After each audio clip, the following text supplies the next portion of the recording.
Muy buenas tardes, amigos. Este es el programa Diálogos del Montonero.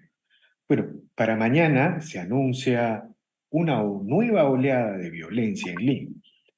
Nosotros queremos decir muy rápidamente que este anuncio, a nuestro entender, es mucho más propaganda, mucho más rebote mediático que convocatoria de estas minorías radicalizadas.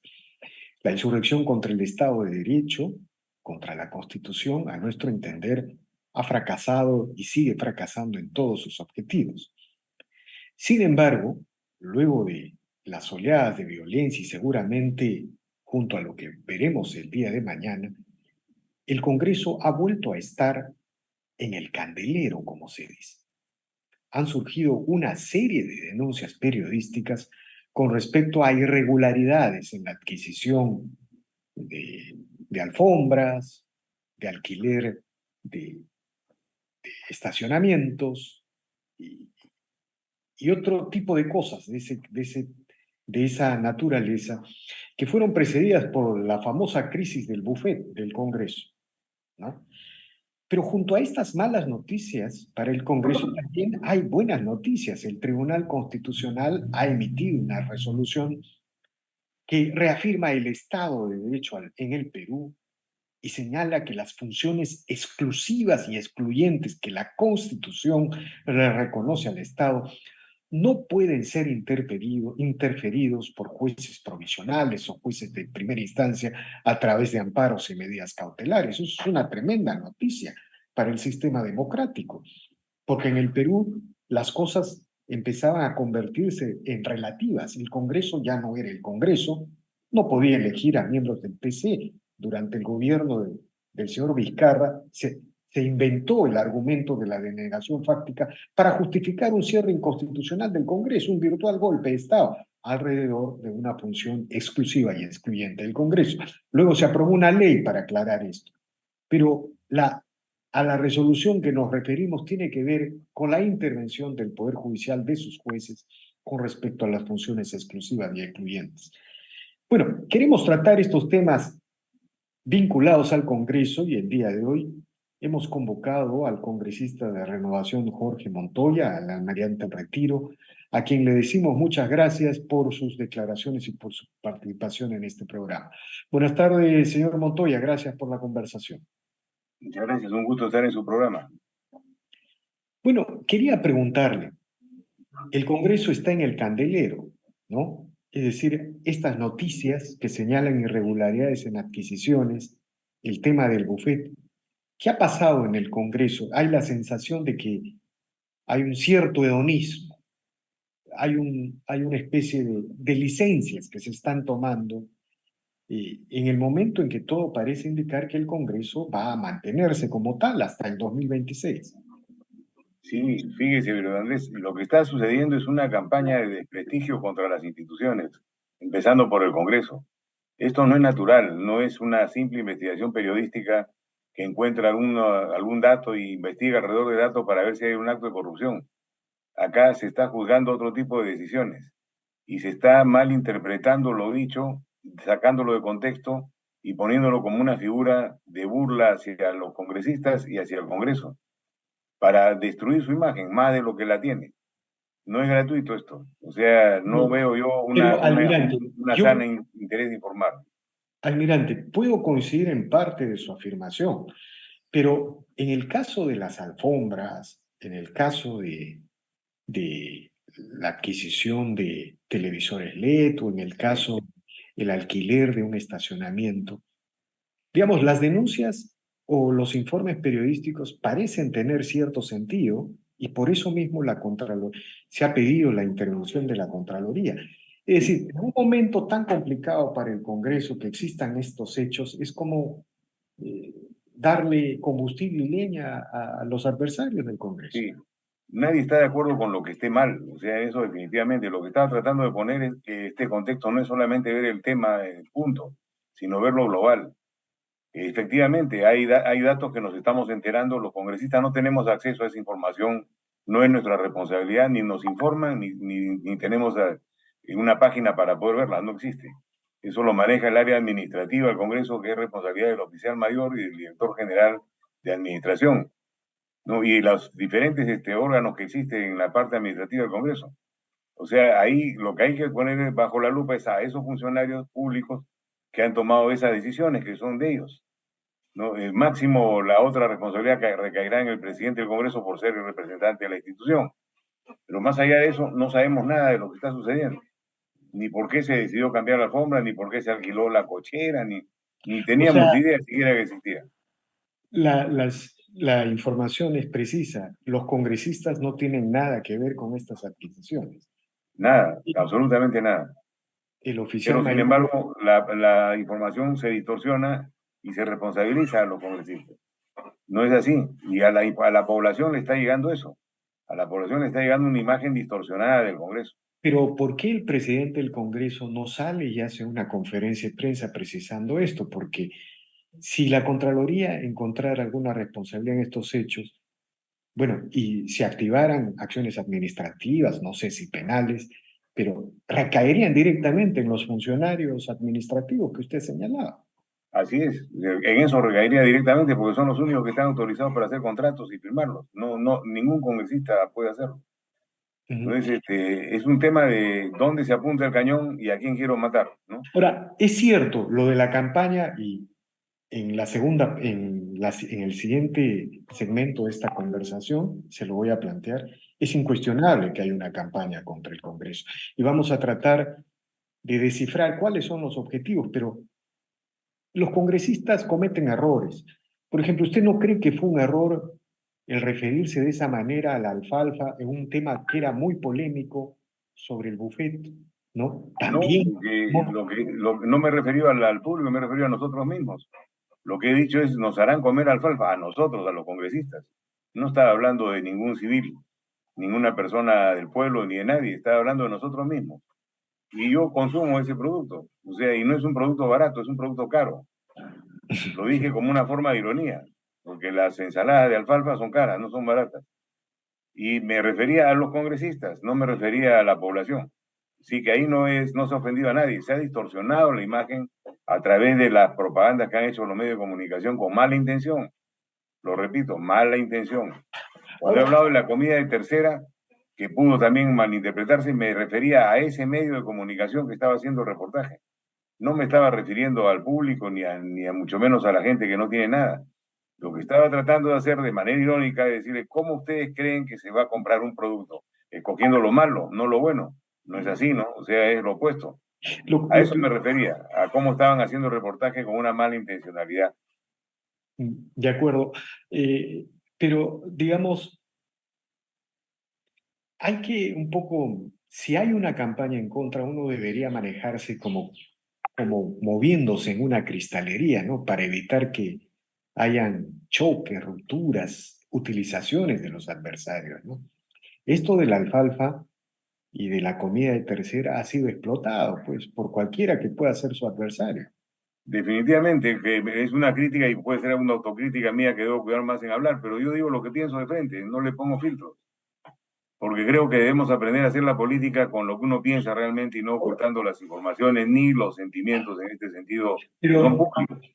y finalmente, almirante, eh, la información sobre el buffet ha producido un resultado en la anulación del buffet, ¿no? Yo Incluso creo que ha sido mal ustedes, informado, ¿no? O sea, yo ustedes, escuché la conferencia de prensa y me parece muy imprecisa, o sea, no han sido claros en la exposición. Y creo que el público ha quedado con la duda y ahora he escuchado a un locutor en un medio de comunicación hablando de que diariamente nos entregaban ciento no sé cuántos soles a cada congresista. Es una mentira, mayúscula mentira, pero lo está diciendo porque no ha habido una aclaración clara sobre el tema. bueno, ese error pues de la directiva de no aclarar estas cosas, Así pero es. ya saliéndonos de estos temas eh, más administrativos, de denuncias, en lo que yo sí concuerdo con usted, almirante, puedo discrepar en todos los demás aspectos, es que hay una campaña contra el Congreso. Y este asunto de la resolución del Tribunal Constitucional que establece que ningún juez o el Poder Judicial no puede interferir con las funciones exclusivas y excluyentes del Congreso, funciones establecidas en la Constitución, ha servido para que algunos sostengan de que en el Perú hay una dictadura del Congreso. Eso es una afirmación temeraria, ¿no? Es decir, ¿qué opina usted de este tipo de afirmaciones? En este caso sí eh, parece que la razón lo asiste. Nuevamente volvemos a lo mismo, ¿no? Está dentro de la campaña contra el Congreso, lo que quieren es disminuir la presencia del Congreso. Los jueces que han fallado con el tema del Tribunal del Defensor del Pueblo realmente deberían ser sacados del Poder Judicial y metidos presos. Porque ¿qué capacidad tiene para pedir una cuestión de protección un sindicato de la Defensoría del Pueblo? ¿Qué parte juega en esto? ¿Cuál es el interés? O sea, se ha armado algo totalmente ilógico, legalmente ilógico. ¿No? Yo creo que ha cometido un delito ese juez y creo que debe ser juzgado, porque ha paralizado la acción del Congreso porque tiene el poder de hacerlo usando una medida equivocada y haciéndole caso a las personas equivocadas. No tiene sentido. Por eso el Tribunal Constitucional ha fallado y ha puesto las cosas en orden. Ahora, siempre van a haber críticas en este sentido porque pierden poder otros grupos políticos que juegan con estas cosas, juegan con las ONG, juegan con los caviares que juegan mucho con este tema. Ahora, ¿por qué cree usted que hay una campaña sistemática desde el gobierno de Vizcarra de restarle, o sea, de convertir las funciones y exclusivas y excluyentes del Congreso en algo relativo? Antes era el Ejecutivo, ¿no es cierto? Es decir, con su referendo, con el famoso argumento de la denegación fáctica y confianza, una barbarie jurídica, un holocausto del Estado de Derecho, para justificar el cierre inconstitucional del Congreso, alrededor de una función exclusiva y excluyente como la elección de los magistrados del TC y ahora en la Defensoría. ¿Por qué se pretende eh, menoscabar de esta manera las facultades del Congreso En como este tal? momento, en la situación política que estamos, en la coyuntura actual, es para que se adelanten las elecciones, se cierre el Congreso y nos vayamos. Esa es la finalidad de todos los ataques. Desprestigiarlo más para que llegue un momento en que la gente diga sí, tiene que irse y los congresistas se quiebren y también acepten el tema y cambien su manera de pensar. Es para eso. Es una guerra de resistencia este tema. ¿Cómo hacemos para deshacernos del Congreso? Porque tenemos intenciones de postular y queremos ocupar puestos en el próximo gobierno. Los partidos que están preparados para ello, que no pasan de 2 o 3, ¿no? La situación no está para hacer elecciones, por eso es que estamos actuando de esa manera, aparte de que constitucionalmente tampoco está autorizado, pero todos los que están en el otro lado de la línea están pujando por donde pueden para poder construir espacios que permitan doblegar la voluntad del Congreso actual. Yo lo veo por ese lado, porque es la única razón coyuntural fuerte que hay para desprestigiar la imagen del Congreso y cerrarlo, que es lo que quieren hacer. Quieren hacer la misma Ahora, situación que hizo Vizcarra. pero digamos, eh, se trata ya de una campaña mediática, ¿no? Pero que tiene efectos reales. Por ejemplo, esta encuesta de Ipsos que señala que un 43% de los encuestados considera que Pedro Castillo intentó un golpe de Estado y un 53% cree que el Congreso dio un golpe de Estado. Eso es una percepción falsa, equivocada, pero que se está construyendo. ¿Qué comentario? La están construyendo estas personas interesadas en destruir la democracia y la democracia, los demócratas en sí están confundidos, están con intereses divididos y están con intenciones también de cerrar el Congreso por motivos personales de otra índole, por motivos partidarios, por tratar de ocupar exposiciones nuevamente, recuperar las que han perdido. Ese tipo de cosas está haciendo mucho daño a la democracia. Aún no hemos madurado lo suficiente para entenderla. Pero esto tiene que terminar, no puede seguir dándose vueltas en el tema. El Congreso tiene que poner punto final a este debate y seguir hasta el 2026 y darle estabilidad al gobierno en lo que se pueda dar para poder lograr la tranquilidad y seguir para adelante. Ahora, como ha dicho al inicio del programa, están preparando nuevamente marchas violentas para la próxima semana, los próximos días que vienen. El gobierno tiene que haber tomado alguna medida de precaución mucho más seria para evitar que esta suceda. No se puede permitir que hayan marchas cuando estamos en estado de emergencia. El derecho a la protesta es válido en ciertas circunstancias. En estas, con estado de emergencia, no lo debe ser, porque pone en riesgo a la ciudadanía y a la propiedad privada y pública. Entonces, hay que ser un poco más serios en este aspecto. La presidenta tiene que tomar las acciones que correspondan, dejarse de hablar de la renuncia, no renuncia, Esas son tonterías anecdóticas. Lo que tiene que preocuparse es de gobernar. Pero digamos, en esta opinión que usted expresa con tanta firmeza, ¿lo acompañan las demás bancadas? ¿O usted está, digamos, Algunas bancadas sí, algunos congresistas también. Vamos a ver la votación. No me atrevo a decir nada porque las votaciones son volubles en el Congreso, ahora, de acuerdo a las circunstancias. lo cierto es que las bancadas comunistas no quieren el adelanto electoral y utilizan el pretexto de que, bueno, que no se adelanten elecciones si es que no se convoca una constituyente. En realidad, eh, ellos no quieren de ninguna manera un adelanto electoral, están utilizando permanentemente este pretexto. Sí, en realidad el adelanto no le conviene a nadie, ¿no? Al país no le conviene el adelanto de elecciones porque lo va a paralizar nuevamente. Vamos a estar 2 años en el aire, en ascuas, para trabajar otros 2 años y volver otra vez al proceso. Es una locura. No, no tiene, cualquiera que piense lógicamente lo desecha de plano, no lo No, pone eso como sí, alternativa. en eso sí le doy la razón, almirante. Además, ¿cómo se podría hacer elecciones sin pacificar el Perú? ¿No? Es decir, Sería uno exacerbar más los ánimos. no, uno tendría que pedirle pues al Movadef que nos entregue los resultados electorales de Puno, Así. porque es evidente que no se instalarían mesas o no habría personeros Se imagina en contrarios. Puno las mesas, instalando las mesas en Puno con todos los No, problemas que hay ahora. pero no solamente en Puno, sino En en Cusco, en zonas altas, Arequipa. en zonas de Apurímac, en zonas de Cusco, en las zonas altas de Cusco. Entonces, el Perú necesita, el Estado de Derecho como tal, el Perú necesita procesar esta situación, claramente, ¿no?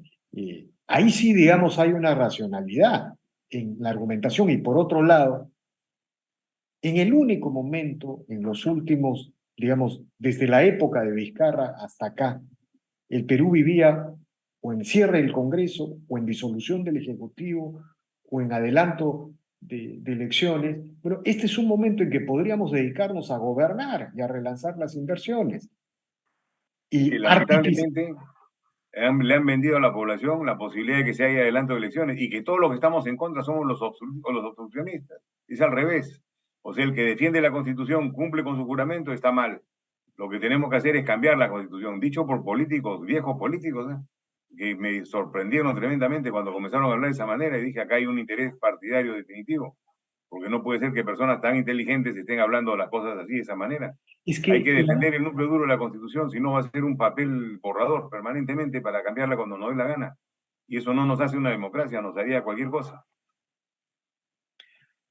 bueno, en todo caso, la cosa sigue incierta, el Congreso está en el candelero, este, pero por otro lado, usted ha planteado el retiro del Perú del Pacto de San José de Costa Rica, de la Convención Americana, este, a propósito de este intento de judicializar nuevamente a nuestros militares y a nuestros policías que han salido a defender el Estado de Derecho frente a la agresión y la violencia de las vanguardias comunistas. ¿Sí? Tenemos pruebas a lo largo de los últimos 20 años para estar seguros de que no nos equivocamos al pedir este retiro. Todos los fallos han sido negativos al Perú y favoreciendo a los terroristas. Nos han hecho pagar indemnizaciones a terroristas. Y gobiernos tímidos y tibios lo han ejecutado. O sea, no podemos perder nuestra soberanía jurídica sobre nuestros actos.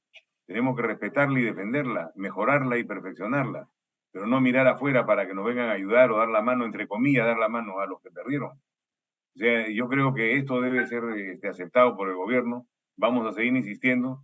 Y dentro de ese pedido está también el establecer la pena de muerte para ciertos crímenes, para el tema de violación, para el tema de los sicariatos y para el tema de terrorismo, que son personas que no se reincorporan nunca a la sociedad, siempre permanecen en el lado donde están, en la delincuencia.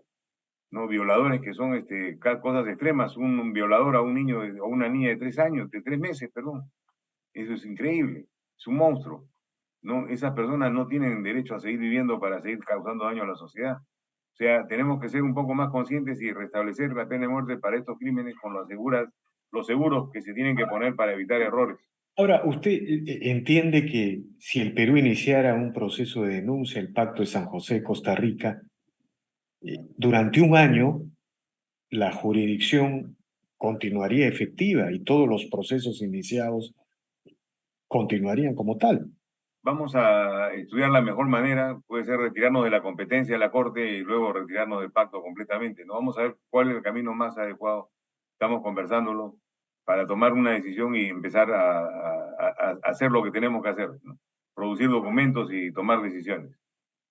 Pero así sea un año lo que demore, es mejor que nos demoremos un año y salir que mantenernos dentro de este sistema. De acuerdo, almirante, le agradezco infinitamente por estas declaraciones y seguiremos conversando más adelante. Muchas gracias. Gracias, Víctor Andrés. Hasta la próxima. Hasta luego. Bien, amigos, esta ha sido una nueva edición de Diálogos del Montonero. Regresamos en la siguiente edición. Gracias.